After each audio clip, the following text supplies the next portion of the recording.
Welcome back, everyone, to Wise Up TV. Today, I'm doing a review of the game against the Dragons and just giving my 10 cents, I suppose. But before I start, please, we're on the road to 3K. Could you hit us with a like if you are subscribed? If you haven't subscribed, um, please help us get to 3K. I think we're about 50 away, so we appreciate that. Just going off this game. A difficult game to kind of analyze in many senses, in the fact that the three HIAs that the Dragons had absolutely massive. If we had three HIAs like that, and you understand that it really diminishes your ability to win a game. And so I give credit to the Dragons for fighting hard. They really gave the best they could. They had opportunities to score at the death there, but they were fighting an uphill battle, and we slowly seized the moment in terms of getting over the line. But there were a lot of frustrations personally from me watching that game. Um, the errors, obviously, errors in good ball, Jackson Ford, Lek Alasima, Fisher Harris. Um, just the lack of detail and those types of things, I think, are still what's going to let us down. I mean, we're a team that's obviously, fighting to improve each week, and we need all of those things to work for us. We need every ounce of possession. We need as limited errors as possible. And when we're making errors like that, it diminishes our ability to kind of stick to that high completion, high position type team, limited errors, kick to the edge, kick it, and then build pressure out of the other end. Try and play the field position game. When you have errors like that and it compounds, um, it really limits the game plan that we have. So I thought we got a bit lucky with the three HIAs. At times I was thinking, wow, we don't really deserve to win this. But we did what we had to do. And it's kind of a team that I think is struggling at the moment for quality. There's a lack of cohesion at times in attack. Defensively, there's still issues on that right side with Tanner Boyd and Morata. The comms between the two of them with Pompey, it's a frustration, but it's being targeted. So um, that's another area of concern. Um, but we get the dub, and you move forward. You take everything. For me as a Warriors fan, I for the last 30 years I've hated being on the outside of the eight and these last couple of rounds, and I'm trying to calculate for and against, and I'm trying to calculate I need this team to lose. It's much more comfortable feeling that you're in the top eight solidly. Now we're top four with an opportunity to stay there. It's in our hands. Um, but it is a bit of a, you know, um, one of those ones you take the dub and you move forward and you work on your things that you need to work on for next week. So it felt, yeah, it was like one of those games. Um, you could argue, I thought if they didn't have those HIAs, they might have had enough in the tank to get over the line. The Dragons don't think we were particularly great. But considering that, I thought there was some really good impact. I thought specifically Dallin with his carries was really good. I liked the work of Dimitrik in this game. Really shaped up really well through the middle. A lot of nice work. Egan for me, like I said, no Egan, no win. He proved massive. He draws so many six agains, which creates extra positions because we're a team that needs those extra positions. We're not a one-time, one-strike, score a try type team. We're a team that slowly, like a death by a thousand paper cuts, we have to create those little macro impacts on the defensive line to then allow the openings for us on the outside. So every six again that Egan triggers, it just compounds and builds towards our ability to get over the line.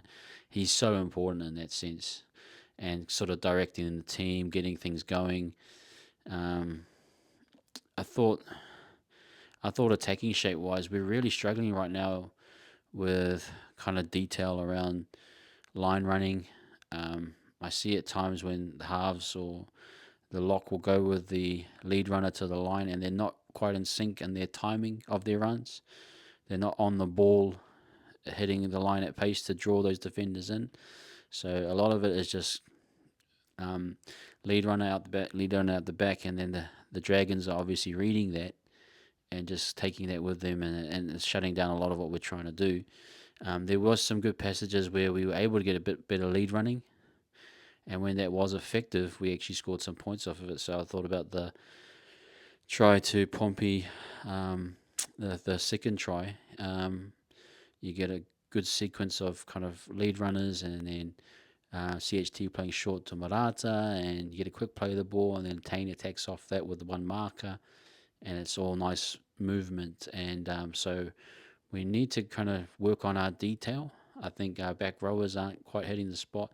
I think with the inconsistency and changing of positions all the time, it's created a bit of a mess where things aren't flowing as they should be.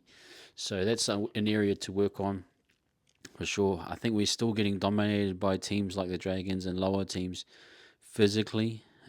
Jacko Ford for me is great, but there's a limit to how long you should have him on there, for me personally, before it starts to compound negatively. But he's been a lifesaver. You could argue that as well. He's been a player that has kind of given us extra than what we could have. So um, the likes of Fish, I thought was very poor. His own personal game. Clark, I think we're seeing just a little bit of a drop off in him. You know, he's been performing so well this year with the output that he's had, but at the same time, you know, it's a big ask of him to continue to give as much as he is. I mean, you think about Dimitrik as well. Dimitrik had a massive workload. Sorry, Lecker had a massive workload, a few errors in his game. He was able to create an X Factor try where the CHD goes over, all because of his hard work. Um, but there are people kind of running on fumes in this team. I think Webby's shortened the squad. You know, I don't think people that are saying the Bunty are for Ali. Just don't think that's going to happen this year. We'll see what happens next year. But I think that's kind of the direction he's going in, and the team. The halves were slightly better. I'm not. I mean, I'm not overly confident in what they can produce. Sure, you give them a bit of forward pack with the dominant go ball, you'll probably see better. Tanner Boyd is a steady Edie, I suppose, and he's doing his job. Um, and the kicking game was decent, but nothing to say that it was amazing. But let's see what happens. Was he dropped for just the Bulldogs game? Was it actually for just as for a tactical decision, or will he be dropped? Let's see if Tamati comes back in eligible now with after the HIA. So that would be a big thing to think about. But when I look at that halves pairing, you know, for me it won't make a massive difference in the finals. But if they continue to work together, continue to just sharpen things over time, maybe we see macro growth or micro growth. But the current attacking style lacks a bit of X factor, lacks a bit of creativity at times. So let's wait and see what happens. But you can't fault him. Managed the game. CHT was good. Managed his game. Nothing out of the ordinary, but decent. I thought Tane got shut down a fair bit, but he found his way into the game. CNK did his job for the majority. I think also, just you know, yeah, there's some things to really work on. But look, it is what it is at this time of season. You know, you got a backup halfback, you got backup forwards. You're really digging into your depth now. I just feel that like okay, this is kind of where we're at right now. Do I see development and growth week on every week? Not quite now, but it's business and it's you know we're almost solid in that top four. We need to just think about can we get healthy as much as we can. Can we get Capewell back? Can we get Tamaire back as a utility option or as a starting half? Can we get Laban back? Is what Rocco Berry technically he's ready next week? Can he come in? Who else? Leatoa. Are there options there that in the centres you could fill in, and then you could say, hey, CNK, we need you now at the back. Tane's breaking down a little bit. It's kind of one of those things where, for me personally, what I would do is try to get one more win, solidify fifth, get as healthy as you can, make a game plan on how you're going to approach the finals, and go from there. I don't think there's going to be much difference as to what we show and what we do from what we've been doing right now. It's too late in the piece to really mix and match. Although I think, if anything, Webby going with Tamaire was a decision to try and, I suppose, hot shot or try and generate something in terms of an attacking.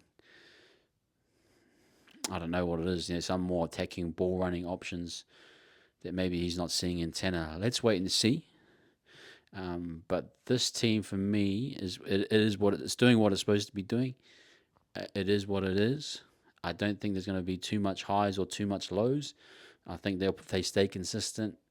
Tane saving tries like mad. There's still some deficiencies defensively. The best thing we can do is get back to limiting our errors, playing high completion, playing discipline. We need Egan for every ounce that we can get. But let's get as many people as we can healthy and go from there. That's kind of where I'm at. I think it's feeling like a bit of a long season now. We got 3 more games. Hoping we can win all 3. It's all potential we could. But let's stay as healthy as we can. Let's do what we can to get through. But guys, that's my kind of review. Let me know what you think in the comments. I'll try my best to respond. Just a heads up, there's not going to be any shows from me this week. Just got busy with work this week. I've got some assignments due and stuff like that, so I'm going to power those through. But I'll be back the following week after the Titans game.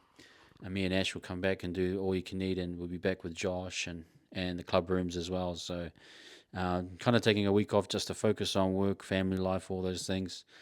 And then reset for that final push going into the finals, which is exciting, bro. Hey, we're top 4, man. We should be proud. We should really be proud. If I've seemed negative, it's only because I'm just seeing the end and I'm thinking, okay, I know what to expect. But if I look at the totality, I had us in 9th or 10th, fighting for a way in the 8th. We've sat in the 4 for 20 weeks? Or maybe shorter, maybe 15, 6. I don't know, but that is one of the first times I've seen the Warriors do such a great start, do all their work early. And so anyone that's telling us we might not performing like a top 4 or top 8 side, but the fact that we're in it, it's one of those things. If you're in it to win it, you just never know. So let's back the boys. Hopefully against the Titans, get another dub on the Gold Coast. That would be massive. But just get healthy first and then build off of that. But stay safe, people. Up the wires. Hit us with a like and subscribe. Get us to 3K. Appreciate all your support, all the kōrero, and we'll catch you not next week, but the week after the Titans game. Peace.